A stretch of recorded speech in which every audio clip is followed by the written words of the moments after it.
an exchange student at our faculty.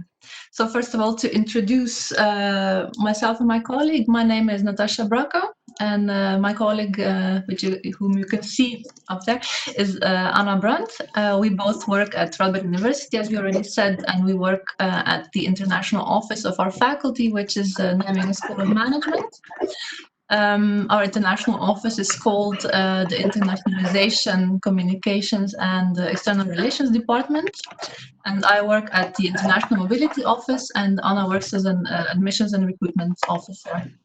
And so today we're going to tell you a bit more about our faculty, as I said. And we'll start with, first of all, maybe an organizational point. If you have any questions, I think we should agree to ask them at the end of the presentation. I hope that's fine with you. All right, so let's start with the next slide. We can have a look at where the Netherlands is. On this world map, you see that it's actually tiny because it's almost not possible to spot it. It's quite a small country. It's wedged in between Belgium and Germany, and also between the North Sea. And I read that it fits 19 times into Chile. So it's really small. But population-wise, they're actually not that different, because I read that Chile has 19 million people and the Netherlands have 17 million people. So such a small square surface, it's quite a densely populated country. But you always have somebody to talk to, so that's an upside of it. So we'll have a look at the next slide, where we can see some typical sides. Anna, can you do the next slide, please? Sorry. Yeah, thank you very much. Some typically Dutch sites. So, for instance, you're probably all familiar with Dutch tulips or tulip fields. They come in all kinds of colors. They blossom in the spring. So if you want to visit the Netherlands in the spring, that's very much recommendable. And also the Netherlands is the producer of the most tulip bulbs in the world. So it's also a good souvenir to take home if you want to. Then you probably heard about Dutch cheeses. So the Netherlands produce a lot of cheeses, especially hard cheeses. The best known one is Gouda, or Gouda, pronounced in Dutch. And if you're a cheese lover, that's really the place to be. And also you see a picture of typical Dutch windmills. So, and the canals, so that's quite a typical Dutch site. In the past, those windmills had quite an important function, because they drained the land of excess water, so the Dutch could keep their feet dry. Today, they don't really work anymore in their old function, so it's mainly for a nice site. And yeah, of course, the Dutch clogs, so wooden shoes, they're a bit more comfortable than they look. If you don't see people wear them a lot anymore, but if you want them as a souvenir, they're quite fun to have. People wear them in the countryside sometimes now, but if you want to take a smaller souvenir, you can also get them in the form of a keychain or a fridge magnet or anything. So yeah, so these are some of the typically Dutch things. Then on the next slide, we'll have a look at some Dutch traits. So you might know the Dutch or the Netherlands because the people are quite open-minded. So they're really tolerant. They'll make you feel welcome. And what you maybe don't know, they're quite straightforward in what they say. So they voice their opinion directly. So you shouldn't be taken aback by that, because you always know where you stand with a Dutch person. So they basically don't wrap it in any kind of nice words, but they just tell you what they think. Then people treat each other very informally. So compared to some other cultures where hierarchy is quite important, in Holland it's less important, in the sense that people still treat each other with respect, but it's quite informal in how they address each other, for instance. And maybe you've heard of Rotterdam. That's the biggest European port. It's the most used one in Europe, and Rotterdam is also quite nice to visit, next to Amsterdam and all the other important cities, of course, because it has quite progressive architecture. That's also quite a nice city to see. Then maybe you know the fact that the Dutch are quite innovative when it comes to water management. So they kept the water out of their land for quite a while now. And they also reclaimed about 1/3 of the land from the sea. So 1/3 of the country is actually below sea level. And logistically, yeah, it's quite a densely populated country, but it's really well connected by public transport, by roads, and all kinds of other logistical things, such as the internet. Then also good to know 80% or even more, I think, Dutch people speak really good English. So if you come to the Netherlands, it's not really necessary to learn any Dutch because you can get around by speaking English. But of course, it's also fun and useful to learn some Dutch words as well. And then a fun fact, maybe you've heard of DJs like DJ Tiesto or Afrojack or Hardwell or Martin Garrix. Those are all Dutch DJs, and so they're in the top of the world's best DJs, actually. So a lot of people don't know that. Then on the next slide, we'll have a look at the university or higher education system in the Netherlands. So there's basically two main types of universities. Research universities, Radboud University is a research university, and then universities of applied sciences. So the main differences are that research universities, they answer the why question. So whereas the universities of applied sciences answer the how question. So one is more academically focused, whereas the other is more practical. So at research universities, as the name already said, it's focused on research, whereas the University of Applied Sciences, they focus on applied teaching. So it's also very practical again. Then at the research university, your bachelor degree will take 3 years, and at the University of Applied Sciences, 3 to 4 years. Then internship-wise, yeah, at research universities, you do research internships, and they're not compulsory, whereas at University of Applied Sciences, they're compulsory and they're applied, so really practical. Then with a bachelor from a research university, you can get directly into a master's at the university, whereas at the University of Applied Sciences, if you have a bachelor, then you have to do a pre-master's in order to get into a master's at the university. And with a research university master, you can do a PhD, whereas with the University of Applied Sciences degree, you cannot. And then what's also good to know is that only research universities participate in international rankings, and University of Applied Sciences don't. And what you can do with your degree is for a research university, you can work in research and management, policy, and it's quite broad actually. And for University of Applied Sciences, it's more defined from the start, so you know from the start pretty much what you are trained for. So those are the main differences. And as I said, Radboud is a research university. And then on the next slide, we'll look at the structure of the bachelor's and the master's program. It's also good to know, I think.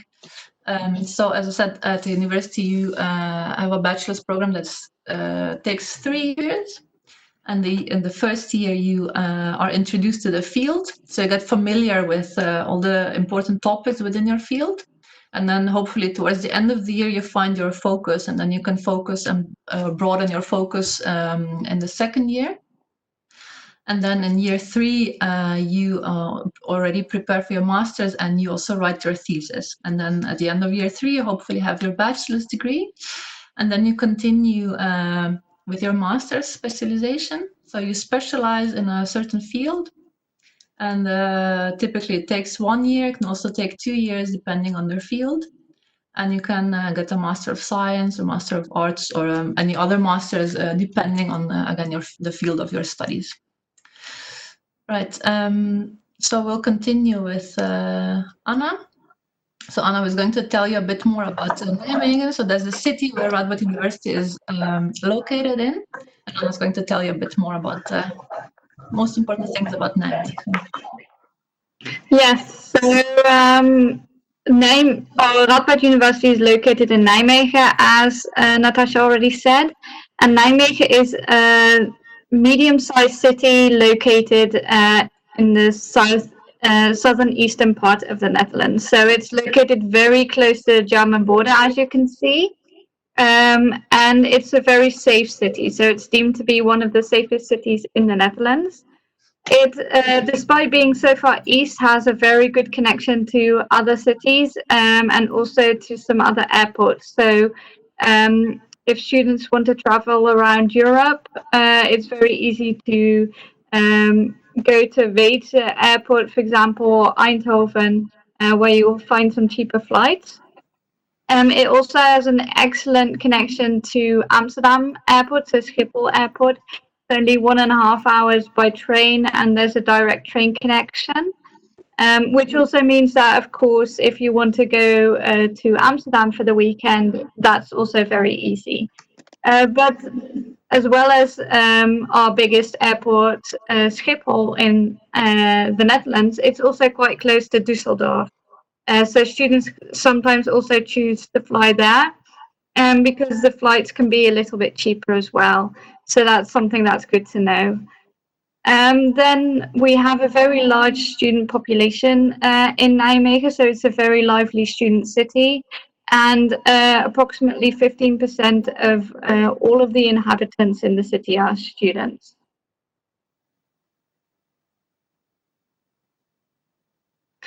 So this is just a bit of a view of Nijmegen. It gives you a bit of an idea of what you can find there. As you can see, as it is one of the oldest cities in the Netherlands, we have a lot of old buildings, a lot of culture around as well. The top right photo is a photo of our market square, where you have a lot of bars and restaurants. And next to there being a lot of beautiful old buildings, we also have a lot of greenery. We have the River Waal right at the edge of the city as well. And then we also have some modern buildings as well. So it's a huge variety of buildings, but also landscapes that you can find in Nijmegen. Then, as far as student life goes, we have a lot going on. As I said, 15% of all the inhabitants are students. We have 2 universities in Nijmegen, so Radboud University, which is our research university, and then the Han University of Applied Sciences. So it's really a city that is geared towards student life. So we have the study associations, student associations, for example, ISN. We have a concert venue, which is actually located right on the ground floor of one of our student accommodation buildings as well. We have Nijmegen Lux Cinema, which shows more the or has more the artistic films that they show. We have a cinema that shows all of the mainstream movies as well. Loads of bars and clubs, and normally we also have a massive festival in the summer. So the 4-day marches are supposed to start. Were supposed to start next week or the week after, but unfortunately, with the current situation, that got cancelled. But that usually brings a lot of liveliness to the city as well. In February, we have Carnival, so there's always loads to do around that. And then we also have a professional soccer team in the Netherlands, or in Nijmegen as well, for those fans of soccer. Then I wanted to give you a quick impression of Radboud University. I hope you can hear my laptop once I start playing this video. Hopefully.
So I hope that gave you quite a good impression of our university, and also kind of reiterated what Natasha said about all the research aspects of our university as well. So the university itself was founded in 1923. As you saw in the video, we have 7 faculties, and we have more than 20,000 students, with around 10% coming from abroad. We find it very important that students feel like they have, or that they are a person, not just a number. And we pride ourselves on our personal approach within the programs. So you have very easy access to lecturers, even after classes. If you have any questions, you can always approach them via email, or see if they're in their office, make an appointment with them to go and speak to them to discuss maybe some of the issues that you're having with the material, or if you are very interested in the subject and want to learn more about it, they will be able to help as well. We also have a worldwide network. We've highly encouraged students to study abroad. And of course, we also hope that even if students choose not to study abroad for their program, that they are enriched by our partner network, by students who come and study with us in an exchange semester.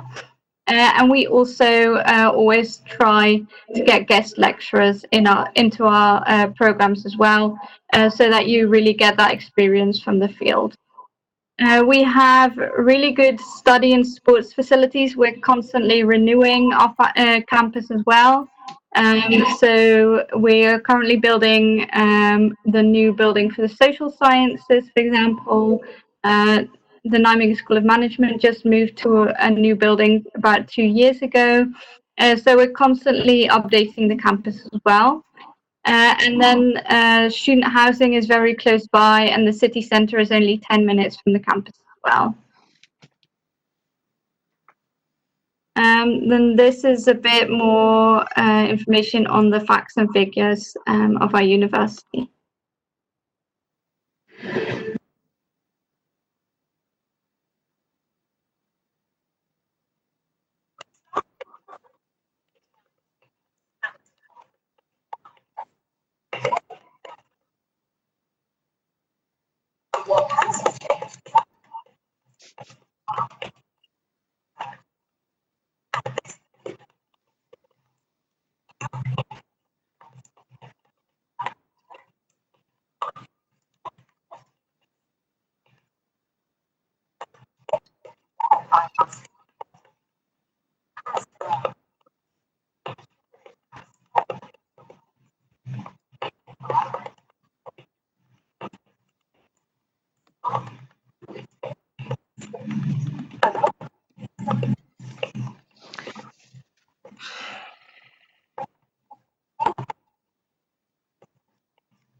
Yeah, so that gives you a bit more of an insight as well into the amount of students that we host, and also what we're currently doing to improve the university even more. I already spoke about the fact that the city centre is quite close to the campus. So here you can see where we are located, and then in the top right corner you can see the city centre. So as you can see, it's really close to one another. So it only takes students about 10 minutes to cycle to the campus. Of course, as we are located in the Netherlands, cycling is probably the main form of transport that everybody uses. So you will see everybody on a bike, from students to professors to deans. So it can be quite interesting in the morning coming to campus by bike. And I definitely recommend students buy a bike and invest in a bike at the beginning. It's very easy to sell them on again when you leave. And it just, in the long run, saves you so much money compared to if you take public transport.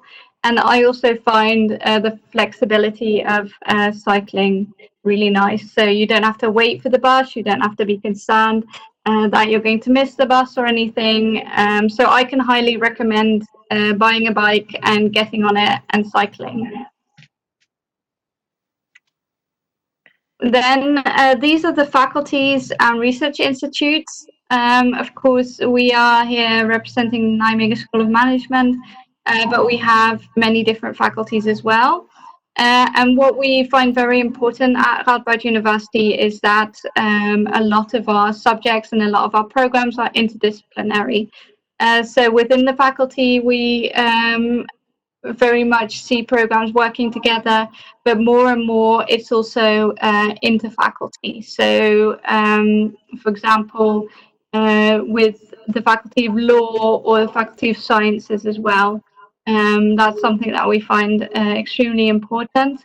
And then we have a lot of different research institutes as well. At the Nijmegen School of Management, we have the Radboud Management Academy that focuses a lot on research as well. Then this is a bit about our mission.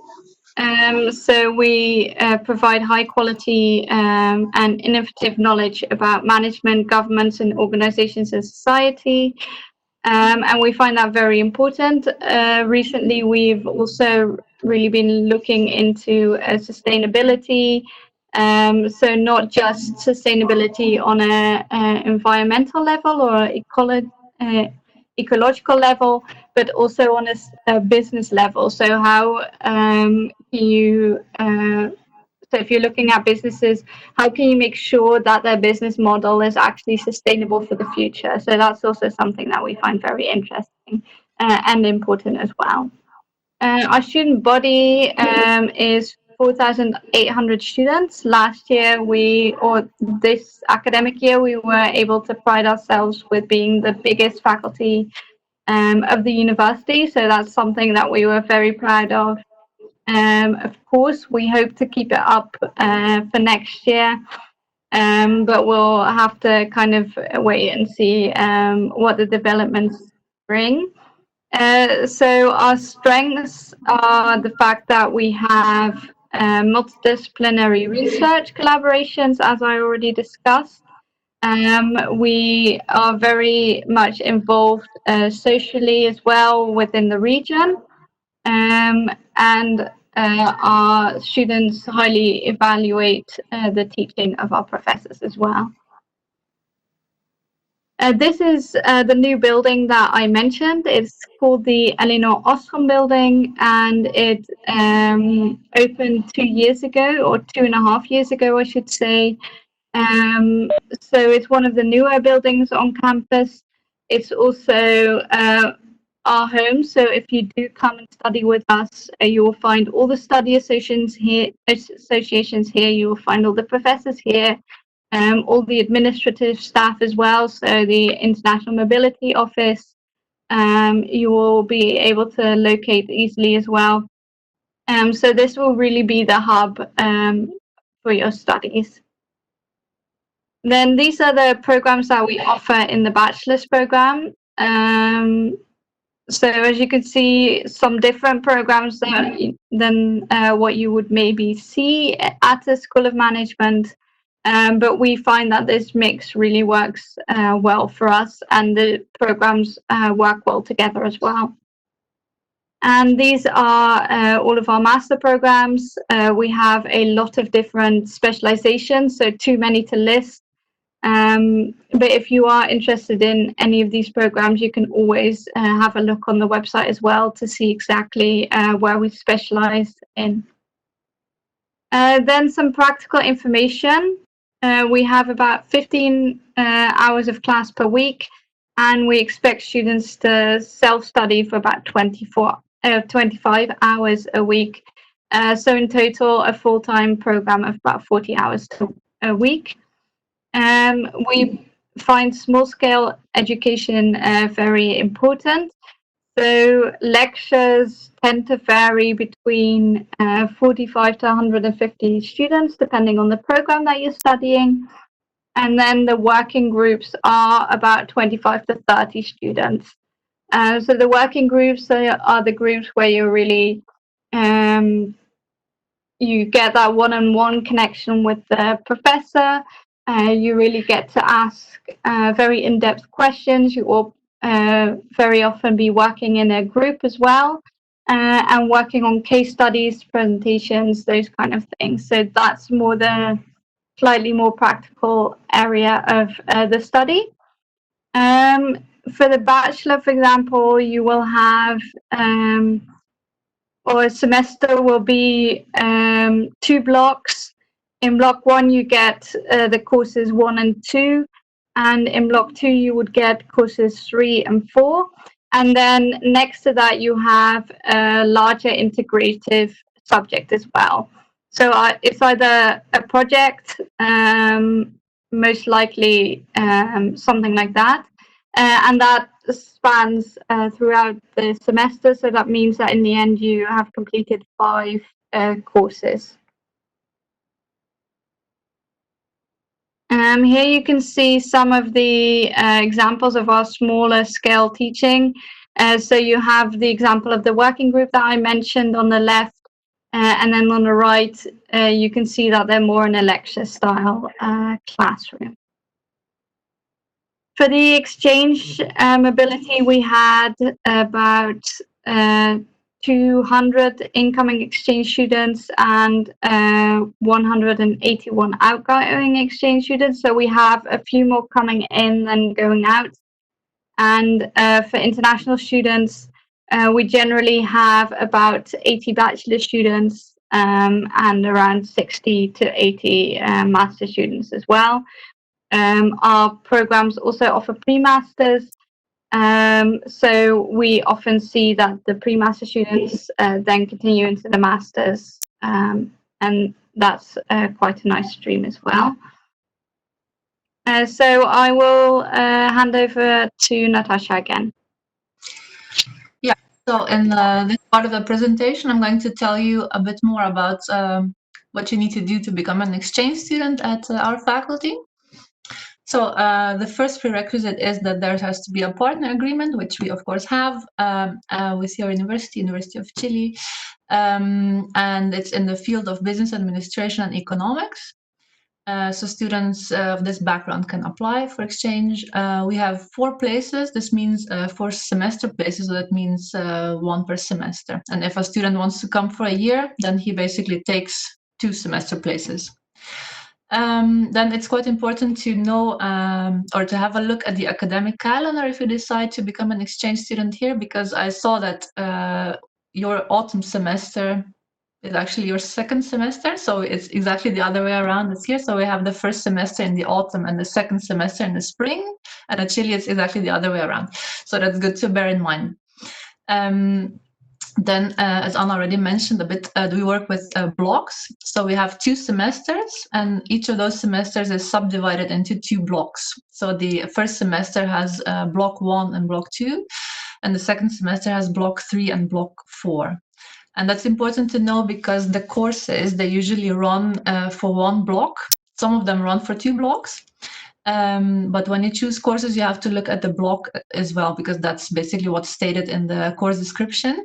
So block 1 will mean autumn semester, for instance, and block 3 will mean spring semester. So that's good to know. Then courses, we have a course list for exchange students, so you can choose your courses from that list. There's a link in this presentation, so I understood that this presentation will be shared with you later, so you can click on this link to have a look. So for the courses, you can choose basically all the courses from Nijmegen School of Management. Of course, you have to meet the requirements in order to be admitted. So, for instance, you can also, if you're an economics student, you can also choose a political science course, but you have to have the right background to be admitted. We also have a rule that you can choose a maximum of 2 courses per semester at another faculty. So, for instance, if you're interested in some courses from the social sciences faculty or for instance, sciences, if you have the background, you can be admitted, but you can choose a maximum of 2. Then an important link on our website. So we have an International Mobility Office website, and there, if you want to become an exchange student, please check the incoming students section on the International Mobility Office website. So everything is described there, from the procedures, deadlines, and documents. So again, there's a link in this presentation. If you're interested, you can have a look. Then how does it work actually to apply for an exchange? So you have to first apply at your home university. You probably already heard this in other presentations, but I'll just repeat it. So you have to apply with your home university, and if they agree that you can apply as an exchange student at Nijmegen School of Management, they will nominate you. So that means they will send your data to us. Then we will register you in our system, in our application system, which is called Osiris. And we will need some documents for that. So, for instance, a copy of your passport and your transcript of records, a proof of English, and of course your learning agreement with all the courses you want to take at Nijmegen School of Management. So on the next slide, we'll have a look at the requirements that you have to fulfill. So these are some general requirements. So for the proof of English, or actually the English level, we require a minimum of a B2 according to the Common European Framework of Languages for bachelor studies. So that basically equals an upper intermediate level of English. That's, for instance, IELTS, the IELTS test 6.0. It's all described on our website as well, what it means and what kind of proofs we accept. So we accept a lot of the official English proofs of language, such as IELTS or TOEFL or TOEIC. And if you cannot provide that, then we can also accept a statement from your university. So they have to confirm that you have this minimum level of English. And it can be issued by a department that can actually assess your level of English. And then if you wish to study at master level, you need a C1 level. That equals, for instance, an IELTS 7.0 level. Then, of course, as I already said, if you want to be admitted to a course, you have to have the right educational background. So we will check that. And if you want to follow master courses, standard prerequisite is that you also have already a bachelor's degree in the relevant field. Then deadlines. So if you want to apply for the first semester, so our first semester, the deadline was the 23rd of May. And for the second semester, it's the 23rd of November. And the nominations have to reach us around a month prior to those deadlines. So basically, in a nutshell, that's the procedure. So on the next slide, We will have a look at who is going to help you with your application at Nijmegen School of Management and guide you through it. So we, from the International Mobility Office, are your first or primary point of contact. So that would be me and my colleague Beate Durlinger. So we will be in touch with you during your application, but also while you're already studying at Nijmegen School of Management. So what we do is we help you, as I explained, with your application. So we check your learning agreement. If you want to change any courses while you're there, you can hand in a change form, as we call it, or during the mobility form. So that means that while you're studying and you want to change anything, you have to put that on a special form. Then we also help you with any questions you have during your studies. And we can also refer to the right contact people or contact persons. And then at the end of your studies, we can sign your departure form. Of course, when you arrive, you can also sign your arrival form. And at the end of your studies, you can request a transcript of records, or have to actually. And then we can also help you to arrange that. You can find us in the Eleanor Ostrom building. So the picture of the building that Anna showed you already, we're located on the ground floor. And you can reach us by email and some other channels as well, chat, phone. And we also have a website for which you'll find the link here. And there's also, apart from us, we're going to have a look at the next slide. There's also the Central International Office. So it's basically two kinds of international offices. So each faculty has its own international office, but there's also a central level international office, so Radboud wide. And they're mainly helping you with the practical arrangements for your studies. So they help you with the registration in Osiris. So for instance, when you upload your documents for your application in our application system, they will check if they're complete and if they fulfill the requirements. Then they will help you with housing. So they will send you offers for your accommodation. So you can have a look if you like the student room that we offer. I think you get a maximum of 2 different offers, because if you don't like the first offer, you can refuse it and then get another offer for a room.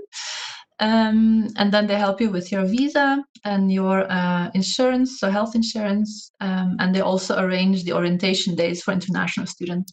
So every semester there's an orientation week, or actually for the second semester it's a bit shorter.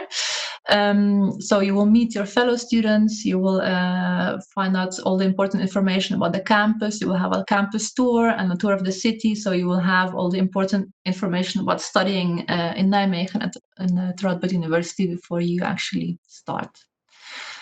So on the next slide, we will have a look at the activities that you can do as an international student at our university. There's a lot to do. The offer is quite big, so I actually have to make choices. The most important organizations, or actually associations, that offer international activities are, for instance, the Radboud International Students Association. So that's basically NSM students, or actually Radboud students who are helping with the orientation week. And they also organize quite a lot of things during the year. Then there is the International Student Network called ISN. They are part of the Erasmus Student Network, which is the biggest student association in Europe. So you can get an ISN card and you can get a lot of discounts with that. So it's quite worthwhile to become a member. Then also good to know, we have a buddy program at our faculty. That means that you can ask for a buddy student to help you, for instance, with the practical arrangement in the beginning. So they, of course, they know everything because they're students at our faculty, so they can help you with a lot of practical questions you have. But they can also help you with basically finding your way around the city, or socializing with other students, so they can introduce you to their own friends. And that's a good way to get into a Dutch circle of friends, or basically a Nijmegen School of Management circle of students and friends. And then there's 5 study associations as well at our faculty. So each study program has its own study association. So for instance, business administration has a study association called Synergy, and you can also become a member for a small fee, and then you can take part in their activities, such as they go bowling, and they go they have dinner together, and they also go on trips. So it's quite fun to actually also become a member of that. Then on the next slide, we will have a look at the, let's see. The facilities, of course, on campus. So there's quite a lot of study rooms. So for instance, in the library, you can study on your own.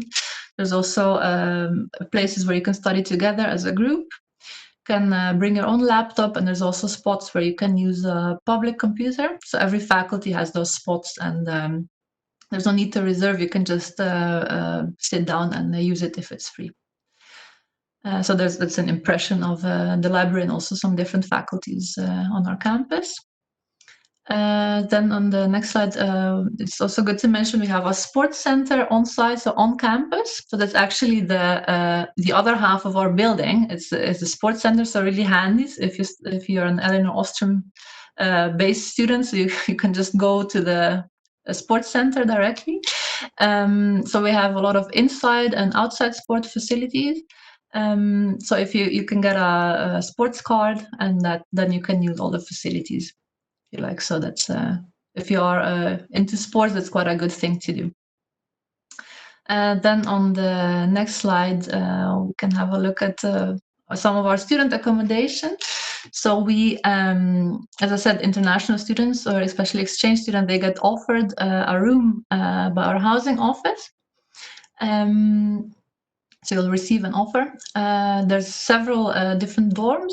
Some are on campus and some are actually spread out around the city. So it depends what offer you get. And there's an impression of that first building is actually on campus with around the circle. Students are quite happy with student accommodation as it's offered. So the rooms will be furnished. If you're an international student, you don't have to bring a lot of your own things, just a suitcase pretty much. Then on the next slide, there's a collection of where NSM, our faculty, can be found on social media. So we're basically represented on almost all the possible channels. So we have a Twitter account, we're on Facebook. I also have a LinkedIn account, or on Instagram. There's also quite a lot of movies on YouTube. If you want to have a look at some films about Radboud, you can find us there as well, and also on Snapchat. And this brings us to the end of our presentation. So thank you very much for your attention, for listening to us. If you have any questions, then you can ask them now, but you can also, once you receive the presentation, maybe click through the links, and then you will find out a lot more about what we offer for exchange students. Thank you very much.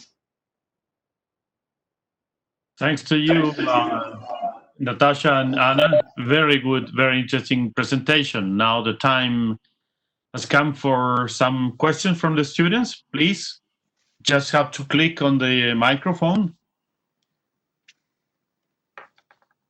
Or you can also type down the questions and we can read them if you feel a little shy. Oh, yeah. Yes. There's a chat option, I believe, right? Yeah. Yeah, there's a chat option, yes. No questions about there you have. Yeah, there's a question. Yeah, about the English certificate. Well, I guess I can answer that one because it's from through our process first.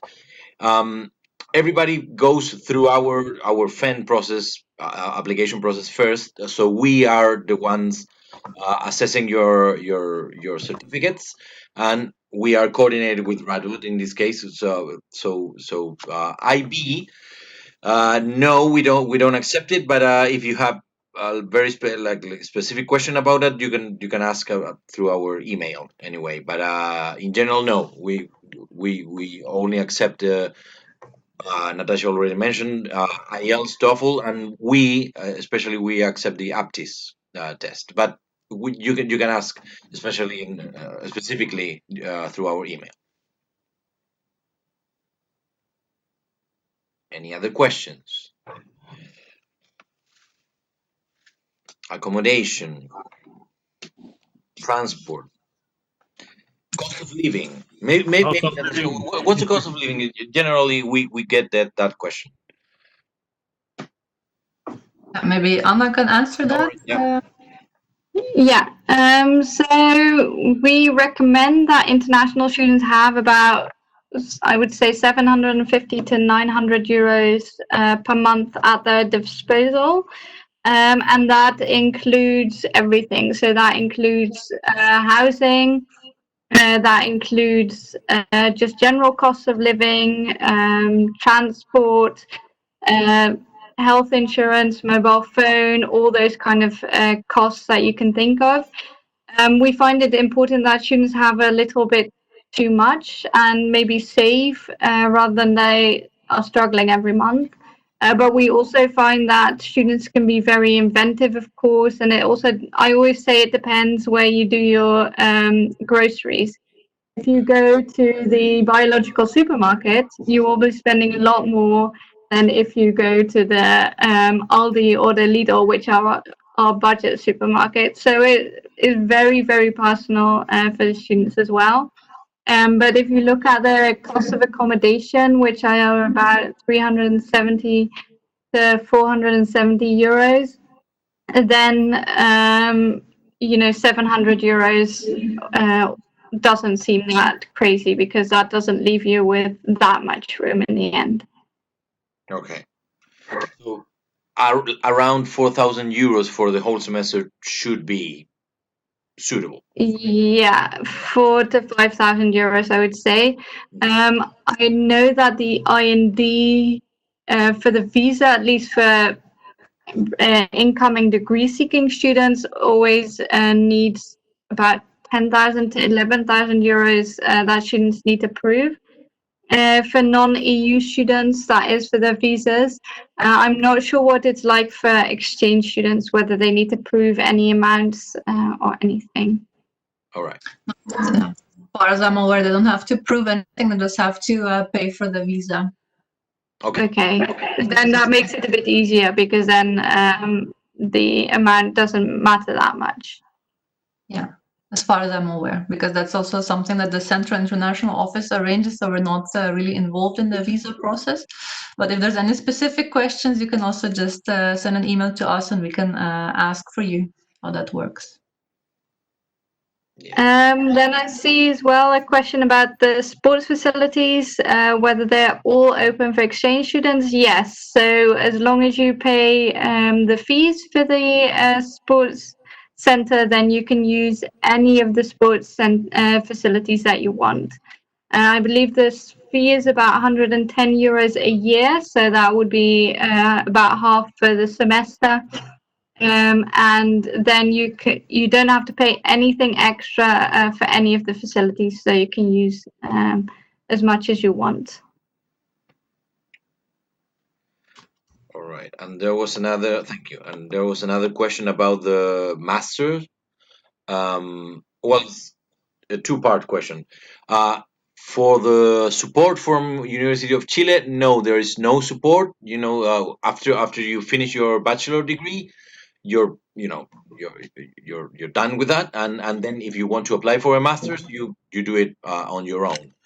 There's no process or specific support given from us. That's from my part. Now, if the question says if it's how's the process to apply for a master, if it's difficult. I don't know if you can. So the process to apply itself isn't difficult. Students have to register themselves in StudyLink in the Netherlands if they want to come and study here for a full degree. That is a general database that the Dutch government uses to keep track of all the students who apply for programs. So for Dutch students, actually their whole application process is done in StudyLink. For international students, it's only part of it. So once you apply in StudyLink, you will, like with your exchange, be able to apply or to upload your documents in Osiris. As for the application process, the application itself, it can be difficult sometimes to get into some of our programs because some of the programs at the university are very strict with their admission requirements. students have to have a degree that is similar to a Dutch bachelor degree from a research university. And because not all of the countries use the same systems, that can be the challenge for students. This is something that the admissions office gives the faculties advice about, and something that the admission boards in the end decide. So I can't give any guarantees as to whether students will be accepted automatically, but at least all of the Nijmegen School of Management programs have pre-master programs. So if the level of education maybe is seen as being different, but you have a similar background, then you might still be accepted into the pre-master programs. And actually what we hear from most of our international students is that they found it very good preparation for the master's programs, because our programs are quite tough, and it gives students a chance to actually familiarize themselves with the Dutch study system, with the way that particularly our professors teach. They already get quite a good feeling for the university, and then that makes it easier for the master's programs as well. Right. Thank you for that. And Natasha, we have another question. Maybe you can answer that. It's the university accepts only one student per semester. You mentioned during the presentation Exactly. Yeah, exactly. So there's 4 students that we can accept. So that means 4 students can come for 1 semester.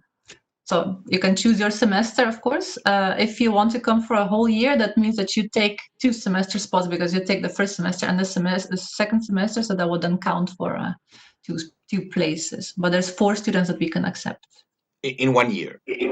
So in 1 year, yeah, in the whole year, yeah. So that the contract. That goes along with our process. You know, our students know that our process.